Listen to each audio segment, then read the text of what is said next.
Strength in any human rights movement is usually measured by people power. This can be witnessed both in the courts and on the streets. Protests against psychiatric oppression have taken place around the world. Worldwide electroshock rallies organized by MindFreedom Ireland call to abolish shock treatment, in which seizures are electrically induced in people diagnosed with mental illness. Activists hold these rallies every May around Mother's Day to emphasize that twice as many women receive electroshock than men. Protests of the American Psychiatric Association take place outside its annual meeting, holding psychiatrists accountable for the harms of forced treatment. You go 374 labels right there with the DSM. These labels have destroyed more human spirits and souls than any cure. My name's Megan. This is not me. I am a person, not a diagnosis, and I have a voice. You nearly cost me my life, my education, and the day I stop apologizing for myself is right now. A lot of people don't like direct action because they don't want to be arrested or they don't want to be seen.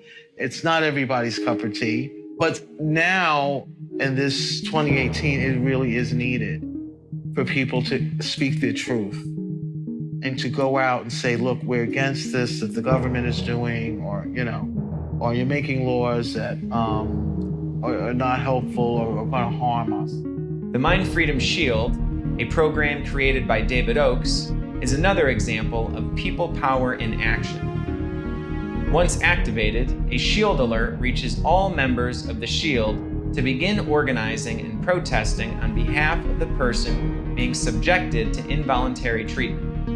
One successful Shield campaign in 2011 involved rescuing Geetha Rathnamala, a 31-year-old woman being held against her will and forcibly drugged inside the Western Psychiatric Institute and Clinic, which is part of the University of Pittsburgh Medical Center. Geetha was a registered MindFreedom Shield participant, and an alert was issued. An easy-to-complete form was set up to send emails to Pennsylvania's governor, alerting him of the injustice. MindFreedom also posted contact information for key decision makers such as the president and CEO of UPMC, the medical director, residency director, and president of Western Psychiatric Institute and Clinic. Geetha is now free and writing about her experience. The most notable of all Shield campaigns rescued Ray Sanford, a 55-year-old Minnesota citizen who was receiving ongoing involuntary outpatient electroshock.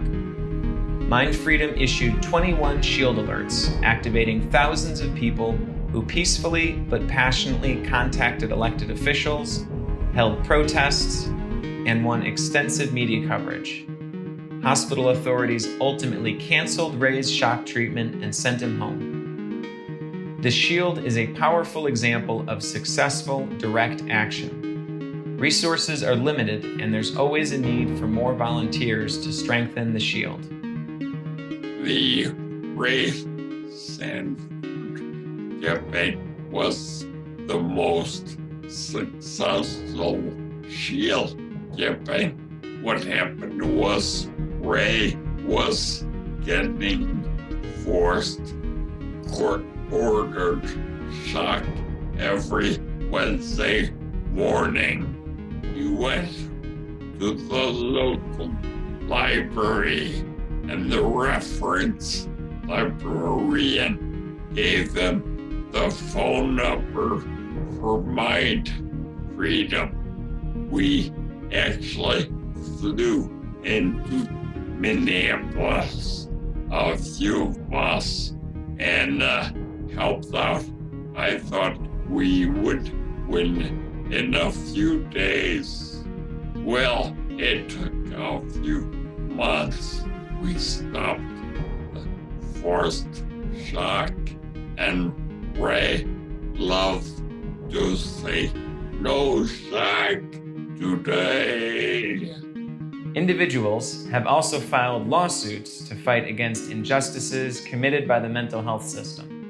One such lawsuit involved the controversial Teen Screen program, which aimed to screen every teenager in public schools across the U.S. for mental illness. In 2005, a family in Indiana sued the school and local mental health center that screened their child without permission. Lawsuits have also been filed against pharmaceutical companies, costing them billions of dollars.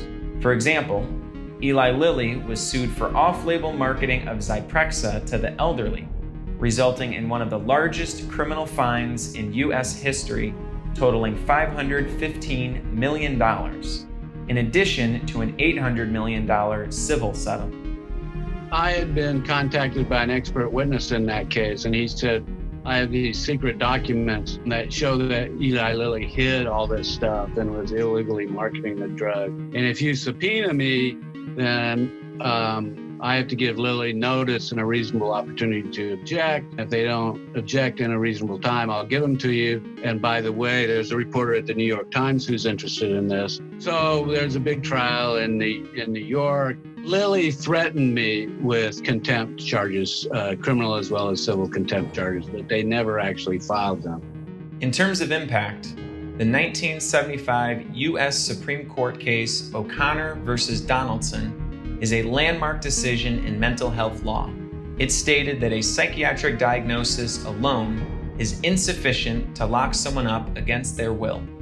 Anyone capable of living independently or with the aid of responsible family members or friends cannot be committed involuntarily unless they are declared a danger to themselves or others. Just in the act of activism is wonderful. Doesn't mean it's going to change, but it means we're working towards a change. We want to see that change. And we have other people who want to work on that changing legislation. I know that down the road, things will advance, and hopefully we can progress to a place where we can get laws passed. The law is the only place that we can make a difference in a larger manner. Another landmark civil rights law is the Americans with Disabilities Act of 1990, which prevents discrimination based on disability. Psychiatric survivors continue to fight to have a voice in the development and implementation of healthcare, mental health, and social policies at the state and national levels. The National Coalition for Mental Health Recovery, started by psychiatric survivor Dr. Dan Fisher, has advocated tirelessly on the slogan, "Nothing about us without us." Think about Martin Luther King and the Montgomery bus boycott for hundreds of days. They boycotted the buses. Yes, it was in the courts that they won, but there was this synergy between people power and legal activism. We need both. Winning the courts is not enough. We need to win the court of public opinion. Direct action is a way for people to participate. The key thing in community organizing is strength in numbers. On an international level, the United Nations created the Convention on the Rights of Persons with Disabilities in 2006. Supported by the World Health Organization, the convention outlines the civil, cultural, political, social, and economic rights of people with disabilities, including immunity from forced psychiatric treatment. I did a lot of work at the UN with the International Convention on the Rights of People with Disabilities. This is incredible legislation. Well, it's a treaty. And it was not just psychiatric survivors, it was the other disability, blind, deaf. We worked together. All of us have a stake in being treated with dignity and respect. A special rapporteur for the UN advised that countries must scrutinize their use of electroconvulsive therapy, forced psychiatric drugging, seclusion, restraint, and forced outpatient treatment. the UN declared that forced psychiatric treatment is a form of torture and should be abolished. At the beginning of Voices for Choices, we set the intention to break the silence, connect, heal, and organize to drive a nonviolent revolution in the mental health system. We have journeyed together to uncover what mental illness is, what involuntary psychiatric treatment looks like, and how survivors are taking back control of their lives. Has the mental health system harmed you or someone you care about? You are not alone. You don't have to go it alone. There is a movement. Join us. We're here when you're ready.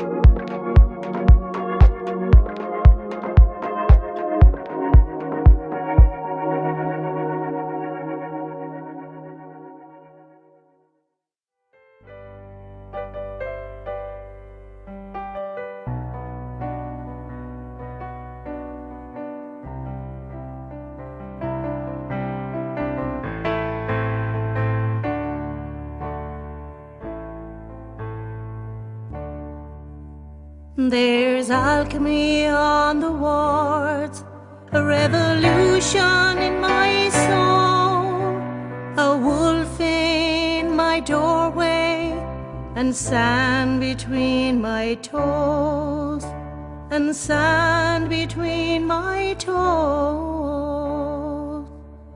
There's a lover in my heart, and children at my feet, a mad woman in every woman. We're taken to the streets. We're taken to the streets. We're meeting at the front line. Do we have to go to war? All we want is change, a new way. All we want is love, not force.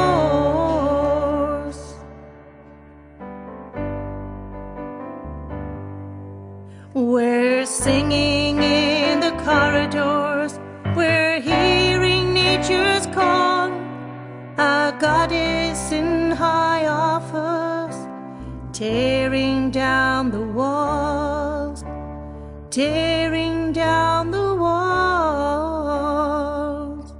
She's caught up in red tape, and she's cutting through it fast.